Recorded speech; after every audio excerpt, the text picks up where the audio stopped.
Bon, nouvel épisode du projet Nordcap 2024, on change tout et je vous explique pourquoi dans cette vidéo.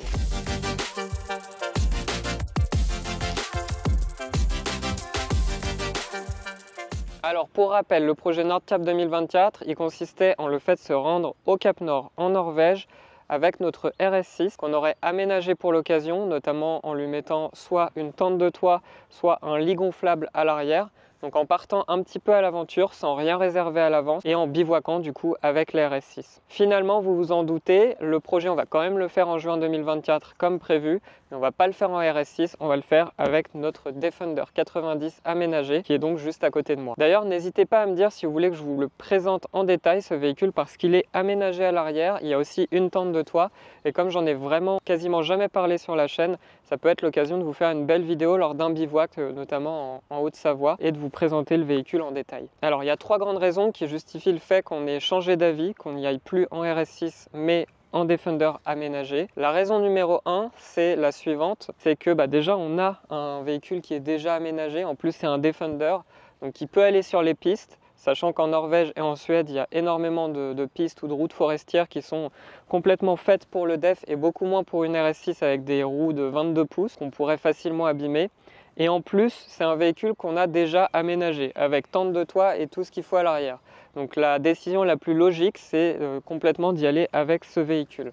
Mais bien évidemment, avant de prévoir le projet avec la RS6, je savais qu'on avait un Defender aménagé dans le garage. Mais moi, l'idée du voyage, pour le rendre vraiment excitant ce voyage, c'était de le faire en véhicule sportif, dans un contexte un peu atypique, puisque bivouaquer en RS6, ça s'est très peu vu. La raison numéro 2, en plus du fait qu'on ait déjà un véhicule aménagé, et ça c'est certainement la raison qui a fait complètement plier le truc vers le DEF, c'est qu'en se concentrant de plus en plus sur le projet, en regardant l'itinéraire et les comptes rendus de personnes qui ont déjà fait ce voyage, on s'est rendu compte qu'en Norvège, tout le monde, tous les comptes rendus mentionnaient le fait qu'ils sont ultra stricts sur les limitations de vitesse. Donc là-bas, il y a des superbes routes, notamment des routes de montagne, des routes de col qui sont incroyables. Mais le fait d'y aller en RS6, c'était pour aussi profiter de ces magnifiques routes. Sauf que là-bas, si tu dépasses de 10 km/h, c'est 500 € d'amende. Ils peuvent aussi t'immobiliser le véhicule.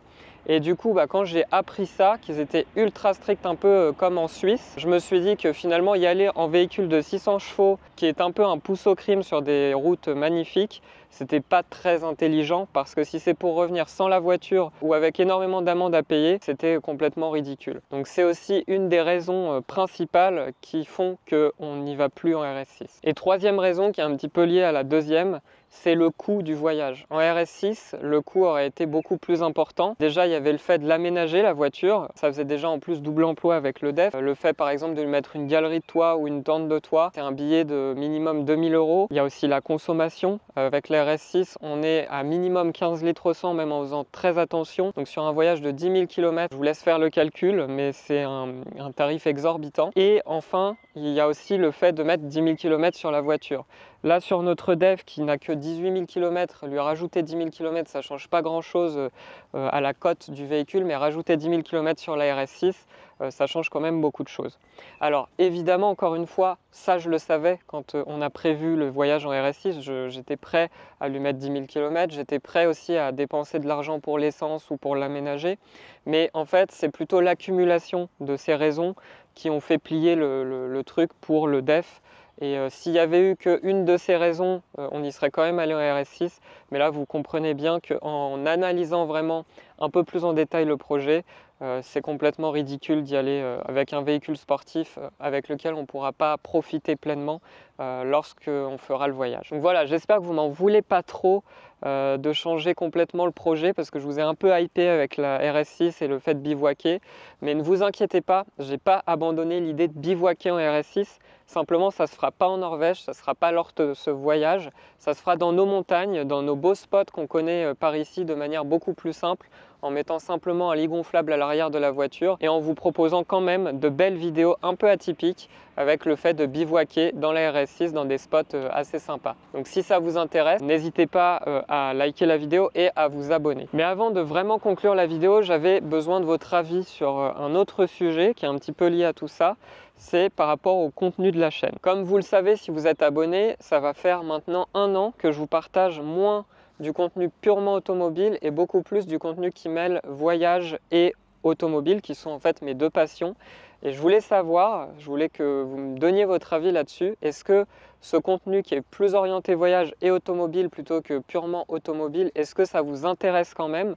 Ou est-ce que vous préférez uniquement que je partage des sujets en rapport avec l'automobile sur la chaîne et que je fasse peut-être une deuxième chaîne pour le voyage? Parce qu'en fait, notre idée du voyage avec ma copine, elle est assez diversifiée.